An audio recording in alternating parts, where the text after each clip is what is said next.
This is Jets Rewind. I'm Marty Schupak in New York, and I'm joined by my very close friend Ray Clifford. He's in the Buckeye State of Ohio. Ralph Sharaga has a well-deserved day off. I want to wish Ray Merry Christmas and all our fans Merry Christmas. How you doing, Ray? Good, and a Merry Christmas to you and all the listeners who bear with us after that game.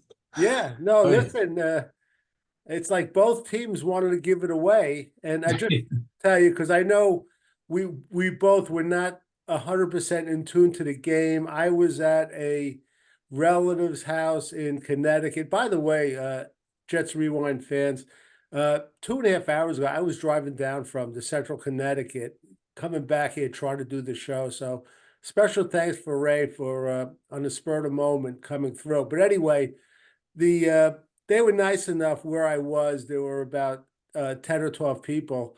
They actually put on the Jet game in the background without the sound. So I was able to catch most of it. And I'm partially through going through it at home. And it was like the tale of two halves, as again, we had to rely on a field goal, winning like 30 to 28. And Ray, what was your reaction? I know you might not have seen every single play. You saw some of the highlights. So give me yeah. your immediate reaction to the game. Well, first, I'd just say that my problem is my job. I'm so tired, I lost track of what day it was. I Right. thought it was Saturday till somebody said something. So the funny thing is, I just was following, updates on the NFL Network because CBS here anyway is blocked out. So, I can't catch any highlights there. So, I was catching some highlights that way. I went to a local bar, and it just happened because Washington had come back and taken the lead that I caught the last 2 minutes of the game. But then I did watch highlights, and it was a tale of two halves. It was also the tale of two quarterbacks. I'm always worried when a different quarterback comes in for the other team, especially one who's faced us several times and isn't rattled by our defense the way Howell was. Brissett does pretty well against us in his past games, so I wasn't surprised that he played well. But in the highlights, I was like, "Well, we didn't really take care of the ball." Um, and the Ray, other thing was that their first touchdown being that push. I'm tired of that stuff. And even oh if it was yeah. the Jets, I'd be like, great. And I'm not mad at about the Commanders doing it. It's legal, so I don't fault any team and that it works. But it just to me that isn't football to me. So it bothers me. I'm hoping they do away with that They, they- stupid yeah, thing. they are going to do away with it. Maybe. Roger Goodell already he Well, they're brought. going to discuss it. That doesn't mean they will. Oh, They've never done away with the tuck rule. Yeah, well, don't forget, Ray, these rules that we don't like, when they change them, it's not retroactive. I know you want to go back to that tuck rule and change that. Yeah, I'd But go back to that one in an instant. Jeez. I know, but it's funny, Ray, because I've been touting all year to you and Ralph how is Sam Howell putting up these numbers with such a bad offensive line? But Sam Howell is so bad, I couldn't believe how bad he was playing.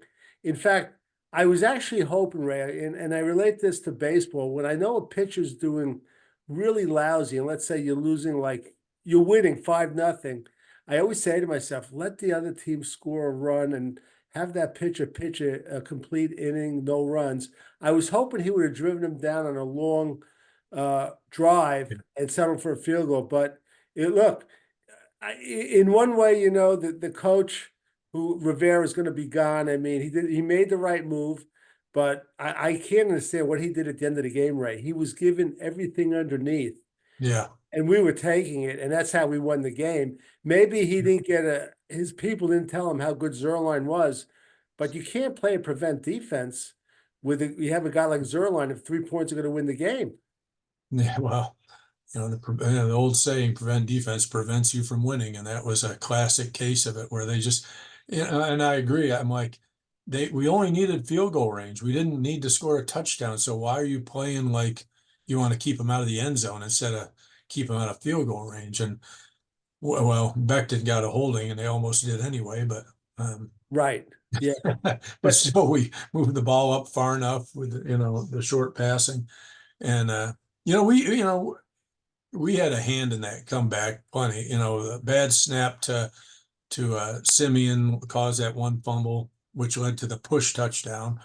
And then he threw a bad pick that I thought was gonna, from the highlight, I was like, I'm surprised the guy didn't take it all the way, but Simeon made a nice play to kind of slow him down so that other, I think it was Brownlee or whoever got there and brought him down. But you know, we, you know, we kind of, I don't know if you'd say we took our foot off the gas, but we started playing sloppy uh, oh and yeah, getting an opportunity to get back into it.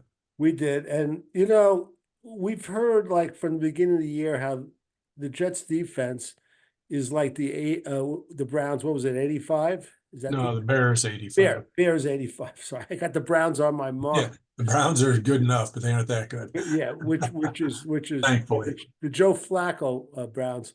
But look, we've always said, you, me, and Ralph, the Jets defense is very good, but for some reason they can't close it out or make big stops when they have to.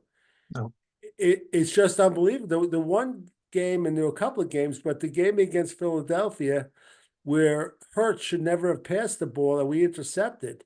Now that was a good play, and that they came up with a big play. But Ray, they're I don't want to say they're overrated, but they just can't make big stops when they have to. I mean, the Commander scored 21 points, unanswered points in the second half. Yeah. Again, I asked this, I think it was last week, is the Jets defense overrated, Ray? I don't think they're overrated. I think they're overhyped because, the stats, uh, people who just look at stats are fooled because, we haven't let up a 300-yard passer and yet we're 6-9. So, by defensive standards, you'd think, oh, this team, keeping everybody with low scores. But we've had what? Miami scored over 30 twice. Did they score 30 the last one? Yeah, it was 30-0, right? It's 30-0. Yeah. They scored 30 both times. Dallas scored 30 on them and moved the ball pretty easily on them too, So, but they're a solid defense and at times they are dominant, but like you said, they'll let up at certain points. So they always let up one drive a game, no matter how good they play. Right. In this game, and I can't blame them all on this game, because they were, because of Simeon's pick and the bad snap that he fumbled. We gave him short fields for a couple other touchdowns. So it wasn't all the defense, but they aren't a lockdown defense at all times, especially sometimes when we need them to be. They are Okay. more bend and don't break than they are lockdown. Let me put you on a little bit of the spot. I'm going to get into some more detail of the game. You mentioned Trevor Simeon. Rogers comes back. They shore up the offensive line. They get a receiver. Would you be happy if Trevor Simeon is the backup, or do you want to upgrade the backup position? I mean, I'd be okay with him. I mean, I'd rather have him than Tim Boyle at this point. He looks better than Boyle. He's a little more active. He has his moments, but I mean, if we can get a better backup, I'd go for it. But tell me who's available and see who we could pick up, and I wouldn't be against changing it. I just don't want to. I don't want to get a nobody so that they don't want any quarterback controversy if Aaron's struggling. I want him to get whoever they can that's the best out there. Well, Brissett and Gardner Minshew, I think they signed 1-year contracts. I think Mike White's under a 2-year contract, so he's not available. But as I said the last show, it's fascinating how the backup quarterbacks, how their salaries are going to go up. Back to the game. Before the game, Woody Johnson gave Salah, Joe Douglas, and Hackett a vote of confidence that they're coming back. Meanwhile, 3.5 hours later, the Jets had 151 yards and penalty on 14 penalties, 151 yards, 14 penalties. Now, some of those were controversial. I know there was a bad call on DJ Reed. Becton, who I'm going to get into later, I mean, he's off with the penalties, but they had a holding call, which I think was not justified. And it's Ray, it's hard to really trust this coaching staff when they have a game where they have 14 penalties and almost give it away. And they gave the coaching staff a vote of confidence. And what's your feeling? I think we've been saying all along that Hackett's coming back and that we thought they were going to bring them all back. I wanted a clean house last week. You know, my knee-jerk reaction. Mhm. I wanted to trade all our core players that they all did well Sunday. But what's your feeling about them coming back now? Um, I'm glad he made the announcement now, so we weren't hearing a bunch of talk about it in the off season. I wonder, I couldn't help but wonder if we'd have blown that game if he still would have, if that vote of confidence might have changed a little bit. It seemed quite ironic that he gives them that vote of confidence. They get up 20-0, 27-7, and then almost blow the game. I would have liked to hear his Right. comments had they lost. Yes. But I'm okay with it. I I wonder if Salah is happy about it. He's looked so much like he's checked out that maybe he wanted him to say, "Yeah, we're changing." But I agree with him in some sense that we have our defense is really good, and I think our offense it needs some parts, but it shows the ability to be really good. But the penalties, that's just something that, they've got to get that under control. You can't keep killing Right. drives and Yeah. letting teams down the field, keeping drives going with penalties, either way, both sides of the ball, we got to work on, they got to get that Right. taken care of. Before I forget, Zach Wilson is out Thursday night, and I thought I saw something that Jeremy Ruckett is out with a I don't concussion. know. I didn't see him in the highlights toward the end. They gave him credit for a block on Brees Hall's run, but I think that was Yeboah, not Uh-huh. You've always Rucker. made a couple of good blocks, and Jason Brownlee had a nice touchdown pass. Boy, Ray, that guy has long arms. If he has any sort of speed and has those hands, he really might have a future. Izzy had a very good game as backup running back. He looked explosive.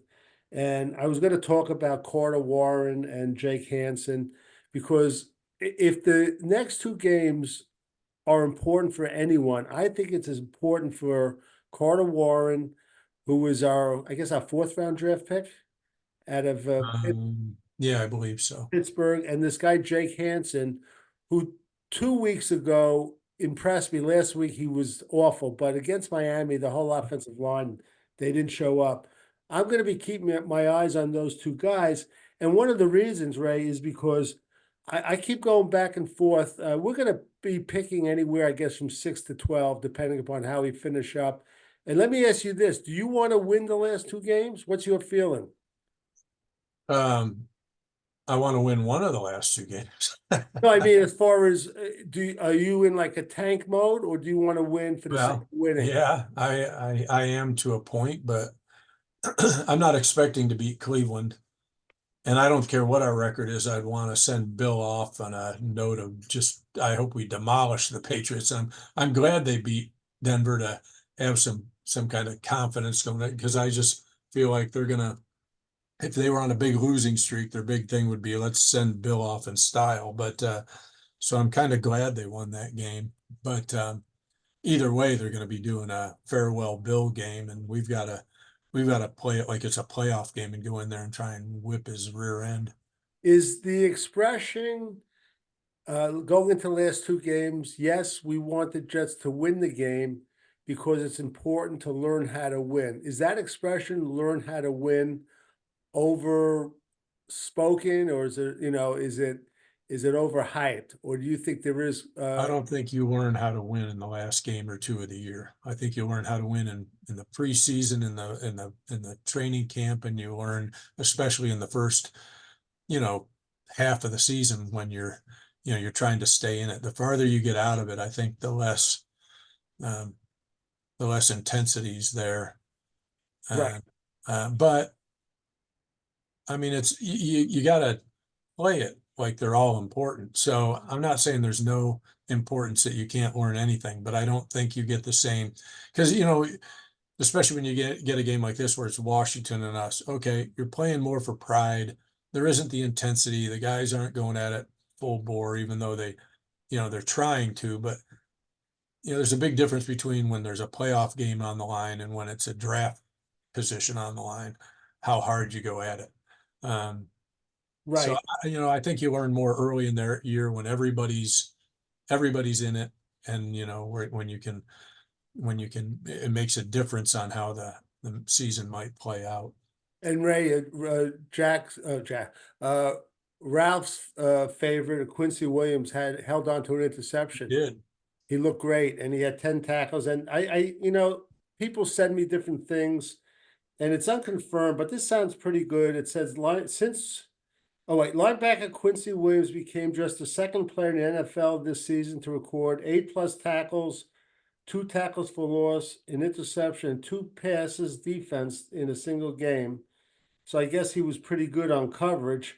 Additionally, Quincy Williams is the only player in the league with 100+ tackles, 10 tackles for a loss, 10+ pressures, and 10 pass defenses this season. That sounds correct.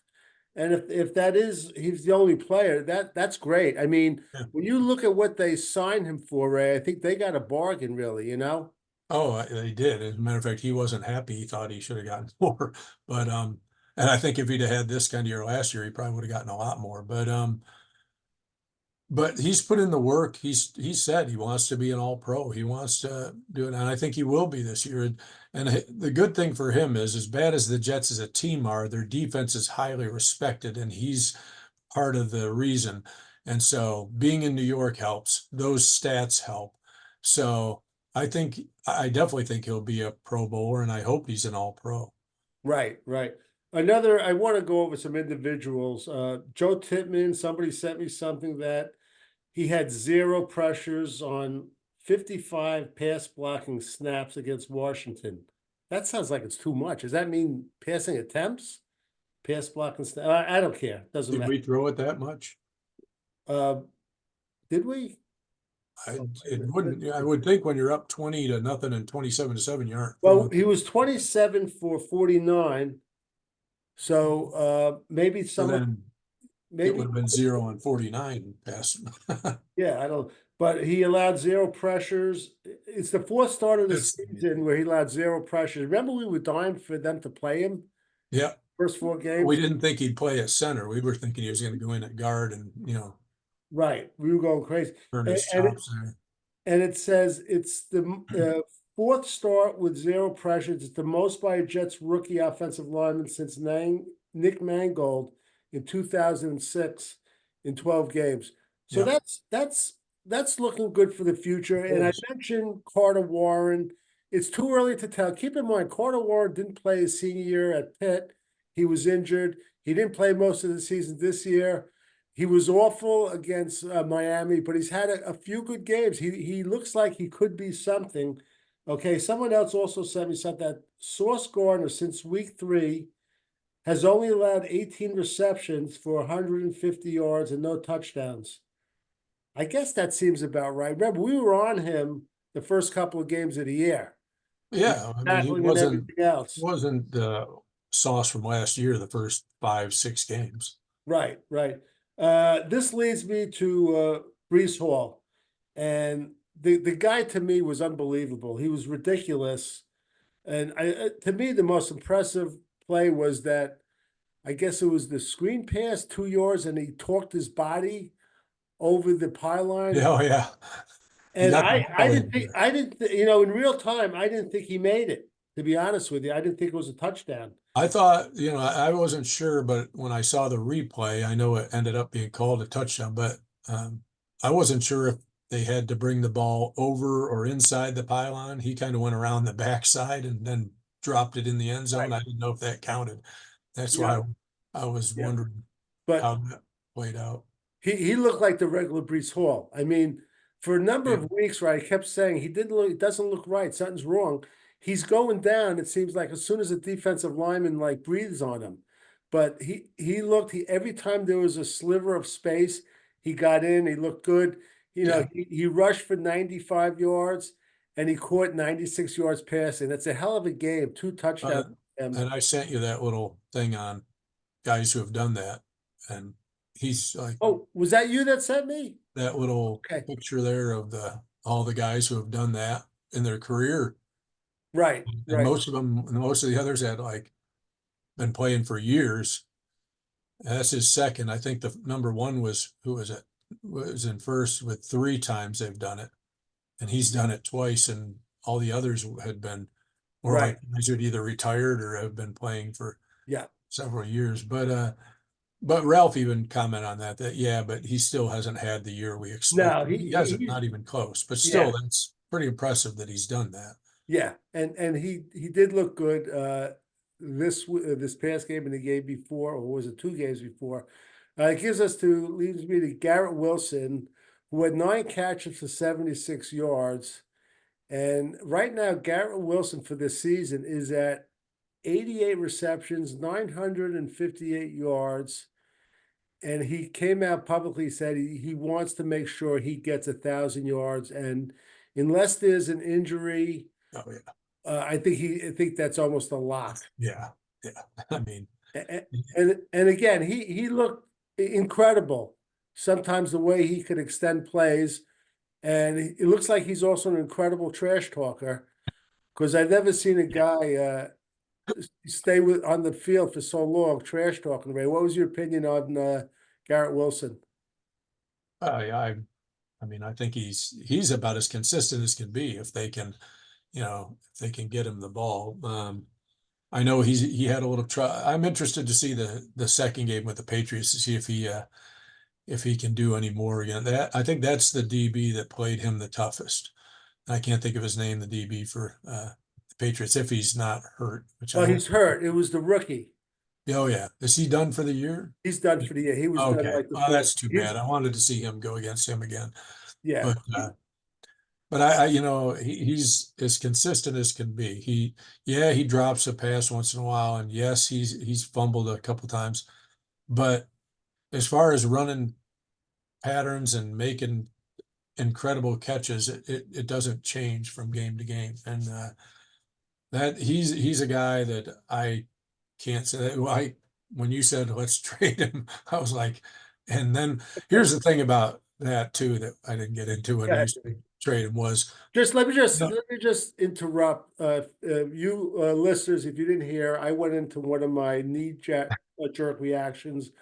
Wanted to clean house, trade Brees Hall, Garrett Wilson, Sauce Gardner, and Queenan Williams, who's the only guy who was on his second contract. And I had Ray and Ralph evaluate what we could get for them. Of course, as you know me, Ray, I did a complete 180. But okay, yeah, tell me but your point. Go the ahead. other thing I didn't say then, and I should have, which not just do you need a foundation, but it would be great to get all those draft picks, but then you got to hit on those draft picks. These guys, we already know what we have. You know, if we're hoping that we hit, Joe's been good, but he hasn't been great in all his drafts. And, so all those draft picks, if they don't pan out, then you're in worse shape. So Right. you got to build around those foundational guys. So I want him for years. I want Quinnen. I'm glad he's on his second contract with his body type. I don't know if he's meant for a long career or not. He's one of these guys that might, but sometimes, they start wearing down. But I like the foundational guys. I think he's one of them that we have to keep around. I still feel like as much as I like Tipman, as much as I like the possibility of Carter, and if Vera Tucker gets back and stays healthy, and we have some guys who can really play when they're on the field, I still think you can't avoid drafting a lineman. We have to get a couple, at least 2 linemen, in my opinion, during the draft. And if they throw in a quarterback somewhere in there, I'm fine with that too. But the line is the key to everything on this offense. Could I disagree with something you said? And no, you Okay. keep it all on the line. No, All no. What I want to say is this. Um, the line is you're right, it's important, but I think more important is to try to find out why are we always getting injured on the line. Why is Elijah Veritak, is he getting injured because we keep moving him to different positions? Is that come into the picture at all? I Uh, don't know about that because the injuries aren't ones that are, you get a pec tear. That could be just about anything. You have an Achilles, there's no way of I understand, figuring out that one. So but I don't know on that. I don't want to draft, uh, go crazy drafting offensive linemen, and I'll tell I you, don't want them to be the I- first 5 picks or anything, right. but I just think that, if this Carter Warren comes back, if AVT comes back, and Rogers, who said he's going to be a recruiter, could like get one good free agent lineman. I don't think it's going to be as bad as we saw this year or last year. The one thing I'll say though, most teams keep eight, and I've said it before, eight or nine offensive linemen on the 53-man roster. I think until we come to some conclusion about what's going on is it bad luck. The Jets have to keep 10 players on the roster that play the offensive line. Now, you'll hear coaches say it's impossible because we need them for special teams, this, that, whatever. I say, I don't care. If you look, and I brought this up, special teams, because of kickoffs, there's like 20% less special teams. yeah. Let the Jets get bodies and keep 10 players, 10 offensive linemen on the 53-man roster. Now, I want to get into the next game, Ray, but before I do, I just want to point out Ashton Davis had a recovered fumble. If you saw Ashton that, it Davis was is a on. ball hawk, is he? Yeah, the guy's great. He's been so close to some, and I think he has 2 interceptions, 1 fumble. And if this was horseshoes, he'd be winning because he's been close. Have About we figured out if Whitehead's got another year on his contract or if he's done? Have we got that figured out? I'm not sure. I'll try to Because I do. want Ashton Davis on the field more I if do we too. upgrade that position. Yeah, I do too. I really want him on the field more. And also, I just want to mention this Mekhi Becton, Ray. I am so done with him. And I know there was one bad call, but if you look at this guy right now, he's got 13 penalties on the season, and he's allowed 11 sacks. And whenever he's up against the guy that has any sort of quickness, and the guy fakes to the outside, goes inside, he never recovers at all. He's totally useless, totally useless. If it was up to me, I would, make him inactive for the next 2 games. And I'll tell you what I would do, Ray. As we in 2 days we're going to be in Cleveland. I sent you a list of the practice squad. I don't know if you got that. Yeah. I don't know if you want to. I would try to take 5 guys up from the practice squad. I want to. Now's the time to see what they could do. And even if it's only on special teams, you don't want to put yourself in a chance. You want to win the games. You don't want to put them in a chance where they can lose the game for you. But I'll just name the 5. Trey Dean, I'd like to see him up there. We spoke about him before the draft. This guy's talented. Want to see Trey Dean up there. They have an offensive tackle, Obina Easy E. I'd like to see, he's 6'8". I'd like to see him up there too. I'm not sure you put him out his first game against Myles Garrett, but I No, want him on the squad. I know. And absolutely not. if Jeremy Ruck gets hurt, a player that I wasn't crazy about, bring up Zach Kuntz, Kuntz. He's on the practice squad. Let's see if he could do anything. So that's 3. If he came up, I wouldn't have him out there for blocking purposes. I mean, he can catch, but keep Yeboah on the field for when we need blocking him and or Conklin. Right. And whatever side Garrett's on, you better have double team going because if Right. you let him go on either of these tackles, we're in trouble. Yep. Another play, there's a wide receiver they have in the practice squad, Lance McCutcheon. And I'd like to see him brought up too, if only on special teams. It's time now that you have to have these receivers, Alan Lazard, make him another healthy scratch. I mean, believe it or not, he was on the field. And let me just look.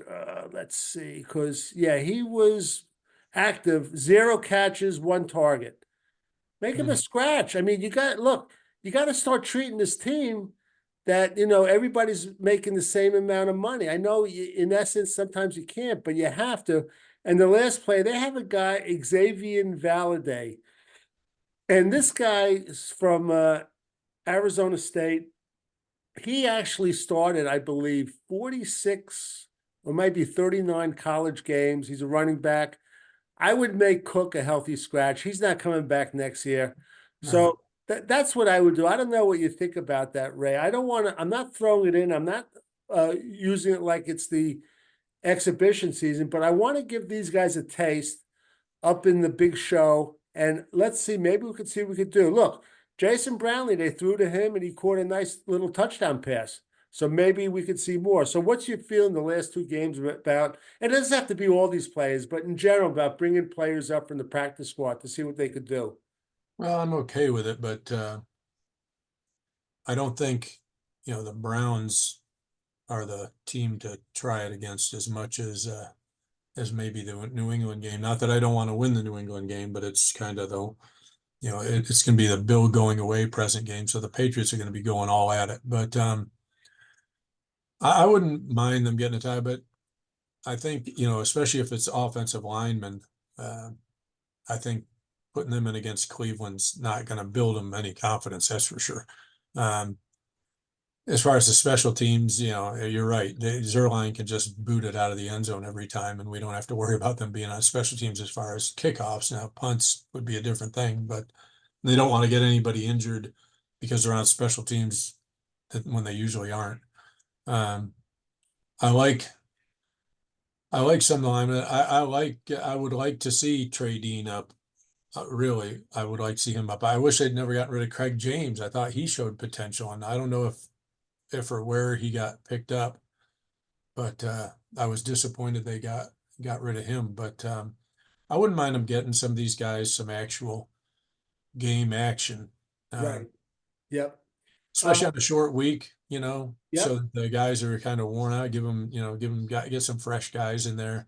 I'm not expecting much from them out of the Cleveland game. I can't.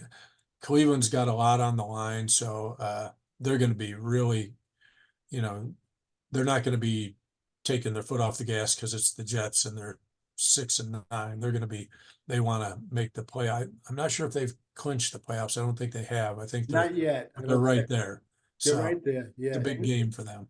What do we call this? The Elijah Moore Bowl or the Oh, Flacco Bowl? I mean, well, and you said about Flacco, but and I don't remember when I heard this on the radio, but it was shortly after the Browns picked him up, and it made a lot of sense. They said this was exactly the right pickup for the Browns because the offense is almost exactly the same as the Jets ran because that they're under the same, Stefanski. I don't know if he was under Shanahan or just in the West Coast now, but Flacco stepped in and this offense was nothing new to him. It just the language might have been different, but the offense itself, that's why he looks so comfortable in there. He's been doing it with the Jets for, under LaFleur for 2 years. So um, it's not as surprising as people think that he's playing well and he's getting, protected for the most part. He hasn't been flawless. He's thrown some picks, but he looks pretty damn good. yeah, and he would, and I know he reached out to the Jets, and the Jets didn't want to sign him. That was good for Joe Flacco. And the one thing I want Yes. to say is Yeah. Stefanski is a coach I like because he has guts. Yeah. Unlike Saleh, and I like Robert Saleh as a person, but I kind of think he lacks guts. And I think you have to have some guts, sometimes coaching from your gut, and you have to be able to like make a guy like Dalvin Cook a healthy scratch. He did Alan Lazard one week. He did what's the name of the other receiver from Green Bay? And I happen to like him. Oh, Malik Taylor. No, no, no, no. The other guy. He caught that touchdown pass. Oh, Cobb. Cobb, Randall Cobb. Yeah. So he's got to make some gutsy moves. He's got to, when you have to change a quarterback in the middle of a quarter, you do it. You Yeah. know what I mean? And look what Dable did the other night to DeVito. he benched DeVito, and Is DeVito doing bad? I didn't really see any of the game. I don't know. He was looking for a spark. I'll be honest with you. Where we were in Connecticut, the local affiliate, I guess, is having a fight with Fox, so the game was blacked out. So I was trying to follow it, just as a, New Yorker on Yeah, my phone, and the way they came back, I mean, it was great. I mean, yeah. and I know they missed a lot of tackles and this and that, whatever, but they put in Tyrod Taylor. That's a great move by Dable. Oh, Taylor looked really good too. I'm sorry. Taylor, Taylor looked really good in Oh, that. He did he? looked I don't know. good. I know he threw like a 70 I yard. saw I saw little bits of it, but I didn't get to see much of the game. By the time I saw it, Taylor was already in there. Right. I didn't realize DeVito had been benched. Yep. There's another backup quarterback that's going to cash out this offseason. And Ray, remember the movie The Longest Yard?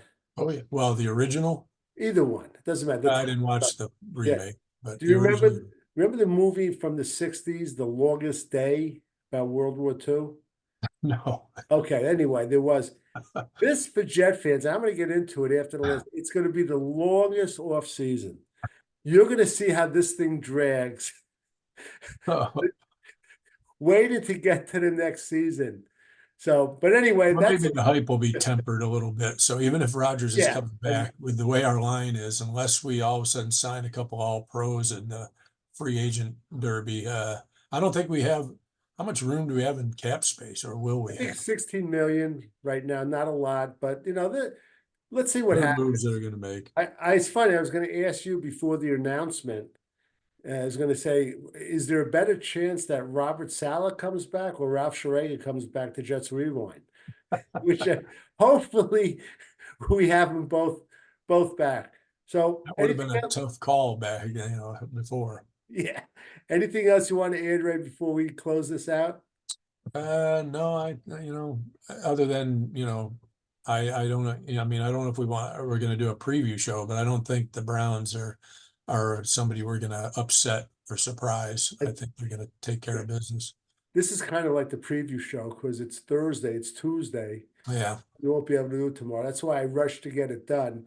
So, but while we're on, before we close out, let's just give a prediction. I'm going to say 24-20 Cleveland. Okay. All right. We're going to have problems again. It's going to look closer to the Miami game than it did Yeah. to like the Houston game or the game this past Sunday against Washington with their defensive line is really good. What's your prediction? If they score 20 points, even if they lose, I'd be thrilled. I can't imagine them scoring 20 on Cleveland. I'm not even sure we can get in the end zone. I'm going to say like 27-6. I Wow. think, yeah, I think Cleveland's playing now. The question mark that might make it a more interesting game is, can they force Joe into some turnovers that lead to some points? And that could change things. But if he plays a clean game, uh, I can't see us moving the ball a lot on their defense. Stefanski is a good coach. You're going to see like one or two, three-step drops at the beginning. You're going to see it Yeah. right away. Well, Joe's not mobile. We know He's that. not We can get to mobile. him.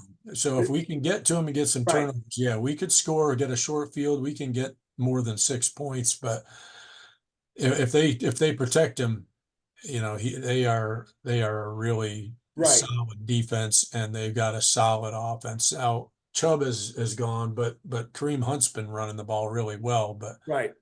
our defense is good too, so we could hold them back. It might be a little closer than what I'm saying, but it's up in Cleveland. There's a lot on the line for Cleveland. I don't know. Well, and Amari Cooper is coming off like a Oh my God, incredible game. I think he had like what 195 yards or 290 something 200 and some yards, 250 yards receiving. ridiculous.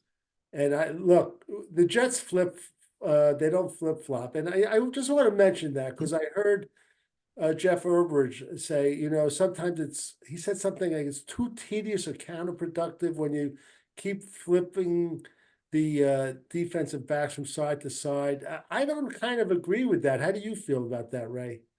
Um, it worries me when reads on somebody who I think he can't handle a lot. So when you get somebody like Diggs or Waddle, Waddle, right? and we even had the luxury of no Hill Right. That's right. on the And, field. and I don't we love DJ Reed. know. We just, I do, we but love him. I mean, sometimes switching makes sense. it'd be nice if Whitehead gave some safety help on Yeah. his man once in a while, which, which would be nice too. Yeah, So, but yeah, I don't know that I agree. I agree with you that it's sometimes it's not a great thing, but all in all, we have a pretty damn good defense, and I think for a while we can keep the game close, but I'm not sure we can. It won't eventually get if the defense is on the field all day. That's basically why I think they can score on us. Is that a lot of it will be later in the game when you get middle of the third on. If we've been on if they've got 3-1 offensive plays to us, then I'm not sure we can keep hold of right. them. Okay, and quickly, who gets more receptions, Garrett Wilson or Elijah Moore? Um, I I think Garrett still gets more. I like Elijah, but I don't think they're going to go out of their way to get him receptions, and they have good receivers too. He'll spread it around. Yeah, So I think Garrett will still get his share. yep, I think you're right. So anyway, all right, that's somebody calling in. You know who it is, but I won't mention his name. For Ray Clifford in Ohio, and for Marty Schupak in Valley Cottage, New York, and we want to wish everyone really the happiest holiday, Merry Christmas, and also we want to wish you a Happy New Year. We will be on the air sometime after the Jets game. So until next time.